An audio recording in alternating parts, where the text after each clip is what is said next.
Hello, नमस्कार, आदाब, सत श्री अकाल और अस्सलाम वालेकुम। मैं हूं मोहम्मद अहमद काज़मी, लेकर आया हूं आपका पसंदीदा कार्यक्रम आपके रूबरू। लोकसभा 2024 इलेक्शन के रिजल्ट ऐसे आए कि कहीं भी जश्न मनाने की हालत नहीं बनी। बीजेपी अभी अपने अलायंस के साथ तो मेजॉरिटी ले आई है, लेकिन अभी तक ऐसा लगता है कि इंडिया अलायंस जो कांग्रेस की लीडरशिप में है, वहां भी सरकार बनाने के इम्कानात के बारे में बात हो रही है। इस वक्त सबसे दो अहम लीडर्स हैं जिन पर नजर है, शायद बातचीत चल रही है। नीतीश कुमार और साउथ में टीडीपी लीडर, उनसे बातचीत चल रही है कि आखिर वो किधर जाएंगे। इसमें बड़ा सवाल इस वक्त ये है कि क्या मोदी जी ने जो गारंटी दी थी वो रिजेक्ट हो गई? क्या मोदी जी का जो अहंकार था, क्या वो टूट गया?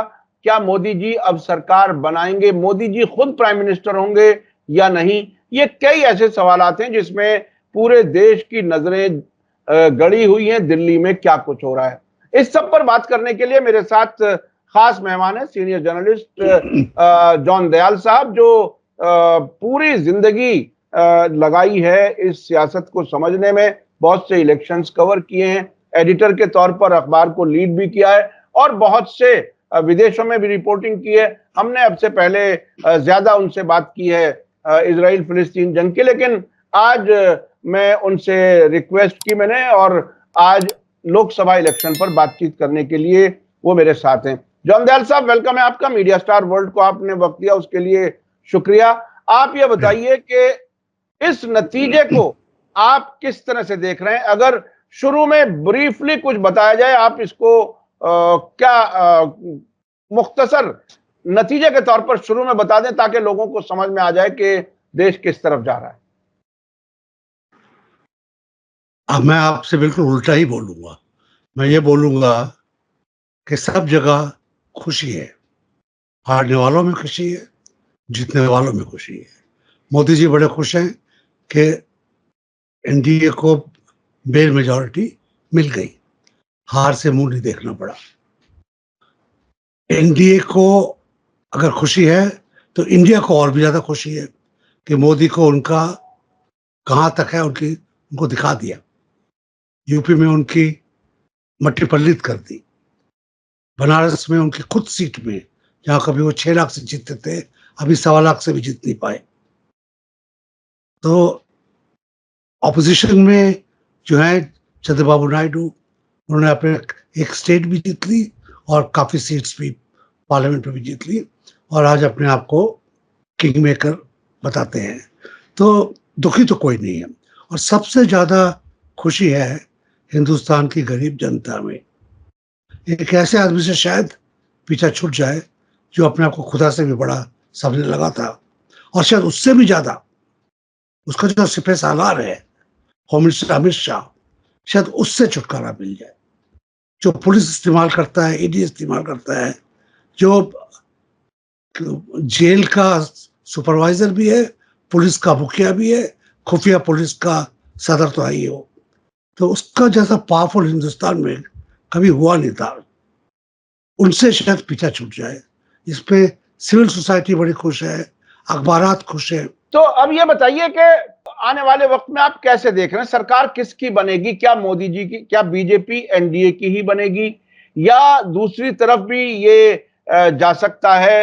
आज एक अहम मीटिंग होने वाली है। आप एक पॉलिटिकल ऑब्जर्वर के तौर पर इतने तजुर्बे होने की रोशनी में आपको क्या लगता है?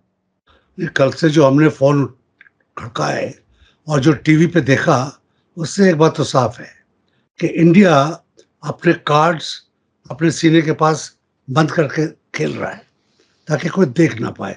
और राहुल गांधी ने तो खुलेआम कह दिया था और खड़गे ने भी कि हम आपको बता देंगे तो मोदी जी को पता लग जाएगा। मगर बात साफ है, कांग्रेस और चंद्रबाबू नायडू बहुत करीबी दोस्त नहीं है मगर दुश्मन भी नहीं है। चंद्रबाबू नायडू ऐसे आदमी हैं जिन पर कोई खुलेआम तो विश्वास करता नहीं है।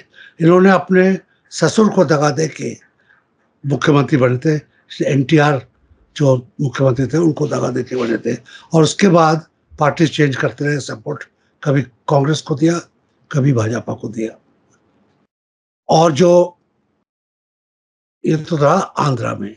उड़ीसा में एक आदमी था पटनायक, 24 साल राज किया, 24 साल कांग्रेस की खिलाफत की, 24 साल बिना स्टेट में भाजपा को सपोर्ट किए, पार्लियामेंट में हमेशा 24 के 24 साल भाजपा को सपोर्ट किया, गंदे से गंदे कानून लाने में।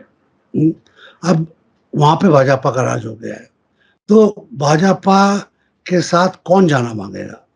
भाजपा अब ये 1919 वाली भाजपा नहीं है, ये नई भाजपा है, जहाँ पे जो इसके गले मिलता है उसकी पीठ पे भी चुरा बात घोपते हैं, और जो इनकी खिलाफत करता है उसको तो पकड़ कर जेल में बंद कर ही देते हैं। इन्होंने अपनी पार्टीज में और दूसरी पार्टीज में फूट पड़ाई। आप जानते हैं कि शिवसेना भाजपा का एक विकल्प था। भाजपा महाराष्ट्र में शिवसेना के थ्रू काम करती थी, एक ही पॉलिसी थी, एक ही आइडियोलॉजी थी, मुसलमानों की तरह ईसाइयों के, साउथ इंडियंस के प्रति एक ही रवैया था, बड़े बड़े मालदारों के साथ एक ही किस्म की दोस्ती थी, उसको इन्होंने तोड़वा दिया। अब सोचिए, जो अपने दोस्तों की पार्टी को तोड़वा दे, बाला साहेब ठाकरे की पार्टी को तोड़वा दे, उनके बेटे से सिंबल छिड़वा दे जज को कह के, तो क्या उसके साथ कौन हाथ मिलाना मांगेगा? आइडियली अगर देखा जाए तो इंडिया को सरकार बनाने की पहल करनी चाहिए, और इसको परसुएट करना चाहिए चंद्रबाबू नायडू को और बाकी जो सपोर्टर्स हैं कि आप हमको बाहर से सपोर्ट दीजिए या नहीं दीजिए, मगर आप भाजपा के साथ मत जाइए। अगर आप जाएंगे तो आपके लिए अच्छा नहीं है। ये सुनते ही एनडीए टूट जाएगा इमीडिएटली, भाजपा ही रह जाएगी। उसके साथ जो 2-2 सीट करके, 3-3 सीट करके यूपी की और महाराष्ट्र की जो पार्टीज हैं, ये उसके साथ टिकेंगी नहीं, और ऑटोमेटिकली मेजॉरिटी नहीं कर पाएगा, ना प्रूव कर पाएगा ना कुछ। तो राष्ट्रपति अगर उनको बुलाते भी पहले हैं, तो ये इनको शपथ लेने के इमीडिएटली बाद और पार्लियामेंट में अपनी ताकत दिखाने से पहले रिजाइन करना पड़ेगा। उस हालात में शायद ये नई सरकार बनने की पहल करें। और दूसरी बात है, जो मैंने जब अमित शाह का नाम लिया तो जानबूझ के लिया था। अमित शाह को गृह मंत्री, होम मिनिस्टर देखने के लिए ना दोस्त तैयार है ना दुश्मन तैयार है। तो ये एक बहुत बड़ी बात रहेगी। क्या बिना शाह के मोदी प्राइम मिनिस्टर बनना चाहेंगे? तो आज की तारीख में अगर हम कहें, आज की तारीख में तो चौपट पूरी खुली है, मोहरे बिछे हुए हैं। अब देख रहे हैं कि राष्ट्रपति की तरफ से क्या पहल होती है और राहुल गांधी की तरफ से क्या पहल होती है। अच्छा, आपने एक चीज देखी गोवा में, और एक नॉर्थ ईस्ट के राज्य में भी, शायद त्रिपुरा में, कांग्रेस ने गलती की थी कि सही वक्त पर दावा पेश नहीं किया सरकार बनाने का, और उसी बीच में बीजेपी अपना काम करके चली गई। आपको अब जो लीडरशिप है कांग्रेस की खास तौर पर, और इंडिया अलायंस के जो लीडर्स हैं, अब उनमें वो क्या लगता है, वो परिपक्वता, जो पुख्तगी होनी चाहिए, क्या आप वो परिपक्वता देख रहे हैं कांग्रेस और इंडिया अलायंस के लीडर्स में, कि वो ऐसी गलती नहीं करेंगे जिस तरह से उन्होंने गोवा और त्रिपुरा में किया था? गोवा, त्रिपुरा, छत्तीसगढ़, ये दिग्विजय सिंह जी गोवा में थे और चुक गए, मगर गोवा का गवर्नर मोदी के पावर में था। यहाँ पर मुर्मू हालांकि भाजपा की है और अभी भी मोदी के पावर में है, मगर जो नया शक्ल में भाजपा आई है, तो मुर्मू को भी और उसके जो सलाहकार हैं उनको भी सोचने के लिए मौका मिलेगा कि क्या मोदी को बुलाना अपनी खुद की बेइज्जती कराना है क्या सुप्रीम कोर्ट में जाएंगे लोग, क्या कहेंगे कि आप कल प्रूव कीजिए पार्लियामेंट में, और पार्लियामेंट में प्रूव नहीं कर पाएंगे, तो मुर्मू भी बहुत जल्दी में नहीं होगी इनको बुलाने में, वो भी टाइम मांगेगी। मगर जैसे मैं कह रहा हूँ, आज की या कल की तारीख में तो कोई दावा पेश करने वाला नहीं है। और ना ही इंडिया गठबंधन को ये डर है कि मोदी जी उनको तोड़ देंगे, बल्कि उल्टा मोदी को डर है कि इंडिया गठबंधन उसके यूपी में जो साथी है और महाराष्ट्र में जो साथी है उनको खींच के ले जाएगा। यानी आपको लगता है कि सरकार बनने में अभी टाइम लगेगा, हो सकता है हफ्ता लग जाए, हो सकता है ज्यादा टाइम लगे नहीं, आपको आपका? इतना टाइम नहीं लगेगा। हाँ। मेरा ख्याल है इस इतवार के पहले ही सरकार बनने का पूरा हो जाएगा। अच्छा, अब मैं एक चीज समझना चाहता हूं, दिल्ली में क्या हुआ? दिल्ली में 7 की 7 सीटें जिस पर बीजेपी के खिलाफ कांग्रेस और आम आदमी पार्टी ने मिलकर इलेक्शन लड़ा, वहां क्या क्या क्या कुछ हो गया? आप दिल्ली में रहते हैं, क्या आपका अंदाजा था कि ऐसा भी हो सकता है? दिल्ली का कांग्रेसी आपके साथ गठबंधन में तैयार नहीं था, और आपके साथ गठबंधन शायद करना भी नहीं चाहिए था, क्योंकि पंजाब में गठबंधन नहीं था। दिल्ली की 3 सीटों के लिए आपने उस पार्टी से गठबंधन किया जिसको कोई भी कांग्रेसी, चाहे पुराना हो या नया, मानने को तैयार नहीं है। उनको याद है कि किस तरह अन्ना हजारे के साथ, बाबा रामदेव के साथ और घुसपैठियों के साथ मिलके केजरीवाल ने कांग्रेस के खिलाफ हमला किया था। एक आदत उनको, उनका वजूद था कि किसी भी तरह कांग्रेस को हराया जाए, दिल्ली से उनका नामो निशान मिटाया जाए। किस तरीके से उन्होंने शीला दीक्षित के ऊपर पर्सनल अटैक किए। शीला दीक्षित जिसने दिल्ली का चेहरा बदल दिया था, दिल्ली को दुनिया भर की मॉडर्न राजधानियों में बना दिया था, मेट्रो करके बड़े बड़े प्रोजेक्ट्स ला के, उनके खिलाफ जिस तरीके से किया, और उस चक्कर में उनकी मृत्यु भी होगी बाद में, वो मेरा ख्याल है दिल्ली के कांग्रेसियों ने माफ नहीं किया। और इसकी वजह से गठबंधन ग्रास रूट्स पर नहीं बैठा, क्योंकि हम खुद भी दिल्ली में वोटर हैं, तो हमने देखा था कि मेरी कॉन्स्टिट्यूएंसी आप वाली है, वहां पे कांग्रेसी ज्यादा निकला नहीं, और जो मेरे साहबजादे हैं वो कांग्रेस की कॉन्स्टिट्यूंसी में और वहां पे आप वाले दिखे नहीं। तो जो कैंपेन था, अपने अपने कैंडिडेट्स के लिए अपनी अपनी पार्टीज ने लड़ा, और कैंपेन जितना लड़ सकते थे अपनी पार्टी के साथ, दोनों ने अच्छा लड़ा। हार सातों में हुई, मगर इतनी बुरी हार भी नहीं, वोट तो काफी मिले। दूसरी बात है कि दिल्ली में आप जानते हैं कई सालों से क्या, दिल्ली में आप कह सकते हैं 1962 के बाद दिल्ली का जो क्लास और कास्ट कैरेक्टर है वो बहुत बदल गया है। पहले यहाँ पे बनिया, त्यागी, गुजर, जाट उनके कस्बे थे, उनका था। उसके बाद बहुत तादाद में जो रेफ्यूजी आए थे 47 में, और जो मुसलमानी इलाकों में जहाँ पे मुसलमान जहाँ से गए थे, या उन इलाकों में जहाँ पे सरकार ने मुसलमानों की जायदाद, वक्फ की जायदाद कब्जे में कर ली थी, कब्रिस्तानों में, वहाँ पे रेफ्यूजी बसाए गए थे। वो उसकी वजह से भी और वैसे भी नियत से भी जनसंघ के और जनता पार्टी के बड़े सपोर्टर्स रहे वो। उसके बाद आया इमरजेंसी, जिसमें साहबजादे इंदिरा गांधी के संजय गांधी, उन्होंने सारे स्लम्स तोड़े और लाखों आदमियों को स्लम कॉलोनीज में बसाया, जिनको रिसेटलमेंट कॉलोनी कहते हैं। त्रिलोकपुरी, कल्याणपुरी, दक्षिणपुरी, मंगोलपुरी, ये जो पुरियां हैं इनका मिक्स वोट था। और हालांकि शुरू में ये एंटी कांग्रेस थी संजय गांधी की तरफ से, मगर फिर ये कांग्रेस की स्ट्रॉन्ग होल्ड्स कुछ हद तक बन गई थी। और फिर मुसलमानी कस्बे हैं, ओखला है, दिलशाद गार्डन है, साहिबाबाद है, उसके बाद महरौली है। ये जो कस्बे थे, इनका 1990 के बाद से, बाबरी के बाद से यहाँ पे मुसलमान बड़ी तादाद में आने लगे, क्योंकि वो रेफ्यूजी कॉलोनीज में और बनिया कॉलोनीज में अपने आप को अनसेफ समझ रहे थे, और ठीक भी समझ रहे थे। तो वो अपनी अपनी जायदादें बेच के यहाँ पे फ्लैटों में, छोटी छोटी जगहों में खड़े थे। यहाँ की जगह का दाम हुआ, यहाँ पे मुस्लिम तादाद बढ़ी, मगर मुस्लिम तादाद अगर एक ही किनारे में बढ़ती है तो उसका उस इलाके में तो वोटिंग स्ट्रेंथ थोड़ा बढ़ जाता है, मगर बाकी इलाकों से गायब हो जाता है।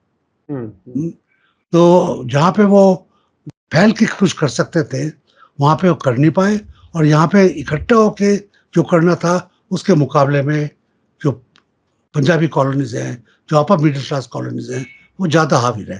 हमारे इलाके में पहाड़ियों की, गढ़वालियों की, पंजाबियों की कॉलोनीज हैं और बहुत ही multi storied middle class colonies हैं, जिनमें अनफॉर्चुनेटली कोविड के बाद से तो तकरीबन टोटल भाजपाइयों का जमघट बन गया है। तो दिल्ली में 3 कारण हैं। एक तो भाजपा का स्ट्रॉन्ग होल्ड है अभी भी, हालांकि पिछले एमपी ने जो क्रिकेटर था उसने कुछ हमारे इलाके में काम नहीं किया और बाकी एमपी ने भी कोई काम नहीं किया। दूसरा, लोगों को ये आप एक्सेप्टेबल नहीं था कांग्रेस को किसी भी हालत में, ना ही लेफ्ट को एक तरीके से एक्सेप्टेबल था, ना ही नॉन मिडिल क्लास लोगों को एक्सेप्टेबल था, क्योंकि इनका पहुंच सिर्फ मिडिल क्लास और अपर मिडिल क्लास में रही है। ग्रास रूट्स में उतना काम नहीं कर पाए हैं।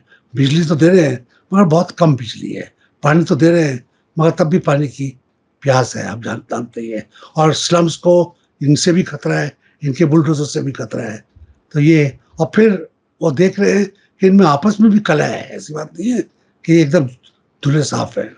तो जैसे मैंने कहा, मेन वजह यह है कि अगर एक ही बात में कहा जाए कि यहाँ पर इंडिया अलायंस और आप के बीच में जो होना चाहिए था वो हो नहीं पाया ग्रास रूट्स पे, बिल्कुल नहीं हो पाया।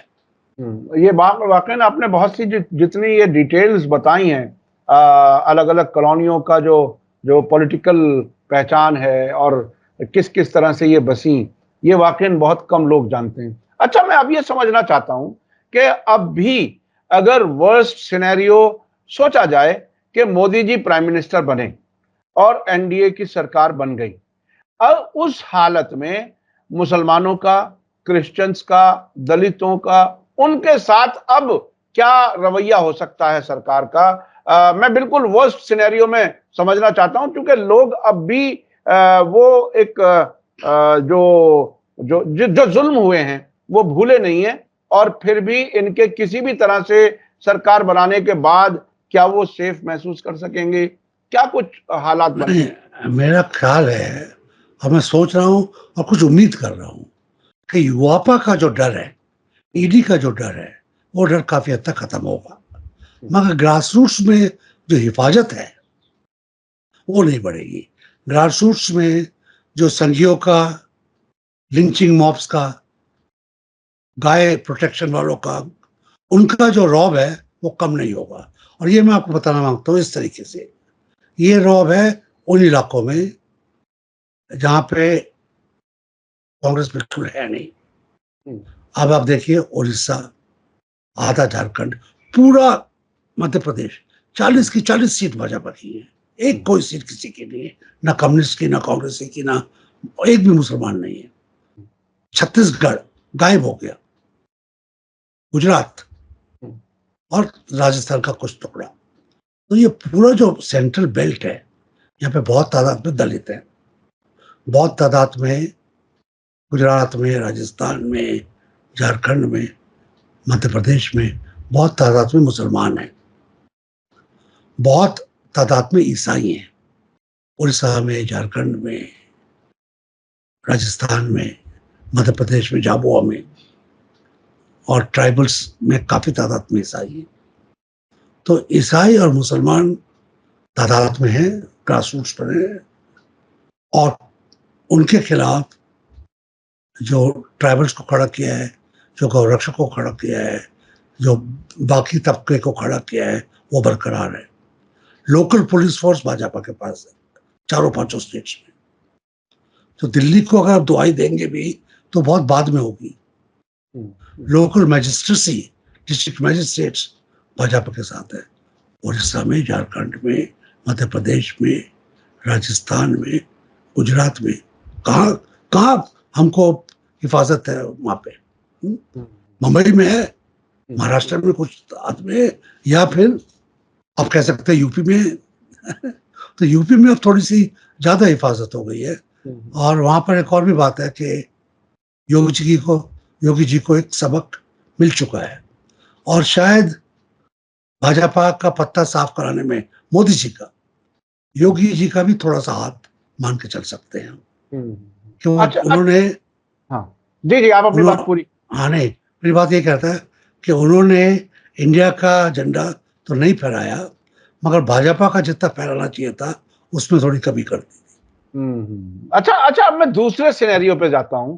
अगर इंडिया अलायंस की सरकार बनती है, क्या इंडिया अलायंस की सरकार, जिसमें जाहिर है कुछ ना कुछ मौजूदा एनडीए में से कुछ लोग आएंगे तब ये सरकार बनेगी, अगर ऐसी सरकार बनती है तो क्या राहुल गांधी ने जो वादे किए हैं, जिन लोगों ने करप्शन किया है, जिन लोगों ने देश के साथ गद्दारी की है, जिन लोगों ने लोगों को बेरोजगारी में और महंगाई में फंसा दिया है, उनके खिलाफ कोई कार्रवाई कर पाएगी क्या इस तरह की सरकार?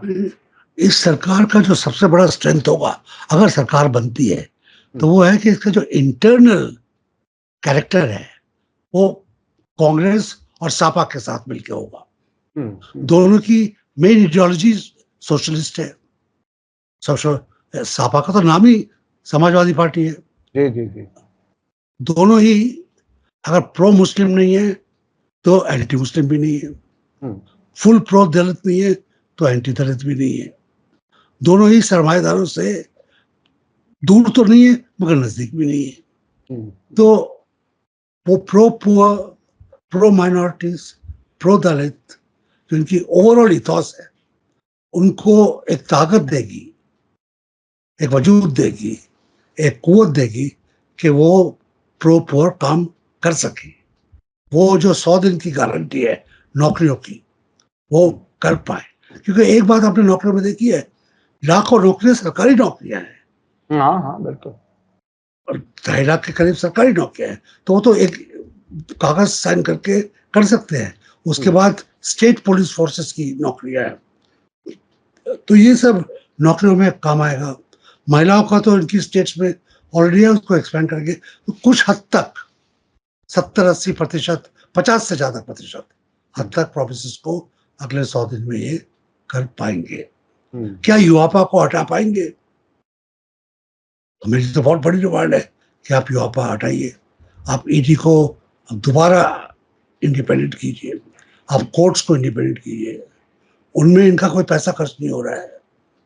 कुछ चीजें इंदिरा गांधी के जमाने में आई थी, फिर फॉरेन कंट्रीब्यूशन एक्ट FCRA उनके जमाने में आया था।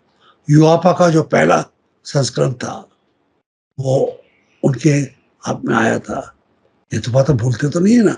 तो अब उनको याद दिला के कि आपने ये बुरे काम किए थे जिनको भाजपा हवा में उड़ा के और बहुत ही खराब एंटी पीपल इंस्ट्रूमेंट्स उनको बना दिया था, तो आप इनको जड़बुड़ से खो दीजिए। नए कानून लाइए ब्लैक मनी के खिलाफ, कोई एतराज नहीं करेगा। नए कानून लाइए टेररिज्म के खिलाफ, जिनका डिस्कशन हो, जो कोर्ट के अंदर वाजिब हो, जो टॉर्चर के खिलाफ हो, जो ये जो कर देते हैं कैद किया और गोली मार दी, वो चीजें ना आए। कानून, रूल ऑफ लॉ होना चाहिए, और इसको करने में कोई पैसा नहीं खर्च होता है, नियत चाहिए होती है। बहुत बहुत शुक्रिया जॉन दयाल साहब। यानी इसका नतीजा ये निकला कि अगर एनडीए की सरकार बनी तो वो थोड़ा सा जैसे सर नीचे करके गुजारने वाली होती है, लेकिन अंदर से नीयत उनकी जो पहले अब दिखा चुके हैं उनमें कोई बड़ी तब्दीली होने के चांस नहीं है। आपने बताया कि बहुत से राज्य हैं जहां बीजेपी काफी मजबूत हुई है और वहां क्रिश्चियंस को, दलितों को, मुसलमानों को परेशानी से गुजरना पड़ सकता है।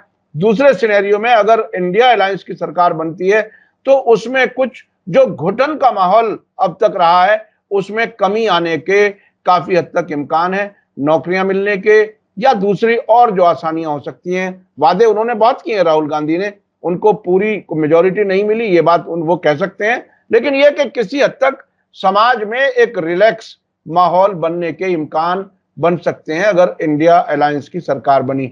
आने वाला वक्त बताएगा कि कौन सी सरकार बनती है और उसमें देश को, हमें, आपको क्या कुछ मिलता है, क्या हमें देखने को मिलता है। बहुत बहुत शुक्रिया जॉन दयाल साहब, आपने हमें समय दिया, उसके लिए बहुत बहुत शुक्रिया।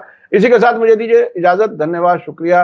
जय भारत, जय हिंद। मीडिया स्टार वर्ल्ड के और वीडियो देखने के लिए हमारे चैनल को सब्सक्राइब करें और सीधे नोटिफिकेशन पाने के लिए बेल आइकन दबाएं। और अगर हमारी खबर सच्ची और अच्छी लगे तो अपने व्हाट्सएप, इंस्टाग्राम, फेसबुक और ट्विटर अकाउंट पर जरूर शेयर करें।